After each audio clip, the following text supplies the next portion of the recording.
অনেকে বলে যে ইসলামী আন্দোলন বাংলাদেশ আওয়ামী লীগের সাথে ছিল, তাদের আঁতাত ছিল।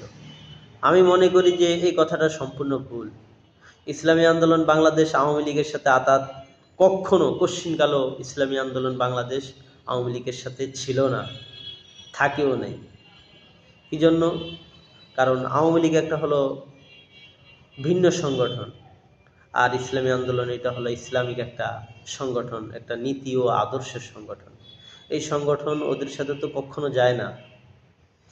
এজন্য অনেকে বলেন যে আরে ভাই, এটা তো আপনারা সবাই বোঝেন যে শেখ হাসিনা দেশ থেকে পালিয়ে যাওয়ার পরে তার প্রত্যেকটা কলার রেকর্ড ফাঁস হয়েছে। তাহলে দেখান আমাদের নেতাদের কোনো কল রেকর্ড ফাঁস হয়েছে কিনা, বা ফাঁস করেন, আপনারা তো বের করতে পারেন, তাহলে বের করেন, বের করে দেখান, জাতির কাছে উন্মোচন করেন যে ইসলামী আন্দোলনের নেতারা অমুক আওয়ামী লীগের সাথে এই সুযোগ সুবিধা গ্রহণ করেছে, আতাত করেছে, হাসিনার সাথে এটা করেছে সেটা করেছে। আপনারা বের করেন, বের করে দেখান, জাতির সামনে উন্মোচন করেন এটাকে, কোনটা সত্য আর কোনটা মিথ্যা। আজকে আমরা তো ওই গুমরাহের অন্ধকারের ভিতরে আছি। কেউ একটা কথা বলছে তো এটার সাথে হুজুগে বাঙ্গারি হা হা হা হা। ওই যে একজন বলেছে যে তারা তাদের সাথে ছিল, তারা দালালি করেছে, ওই দালাল দালাল। আরে ভাই, কোনটা সত্য কোনটা মিথ্যা এটা তো কমপক্ষে যাচাই বাছাই করার তো জ্ঞানটা তো আল্লাহ তাআলা আপনাকে দিয়েছে, তাই না? তাহলে আপনি ওই জ্ঞানটাকে কেন আপনি সঠিক কাজে প্রয়োগ করছেন না? এটা তো হিসাব হবে আপনার, আপনি তো জানেন না।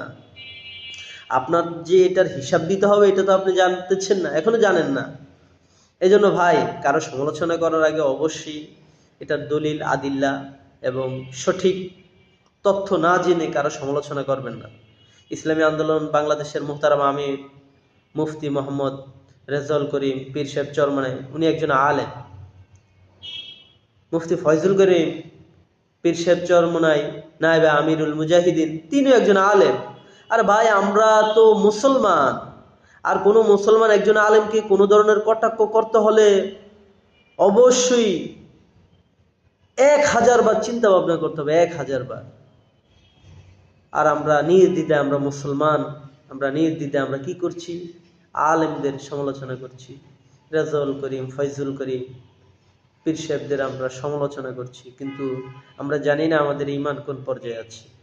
এজন্য এই সমালোচনা থেকে আমরা দূরে থাকি। আল্লাহ আমাদেরকে হেফাজত করুন।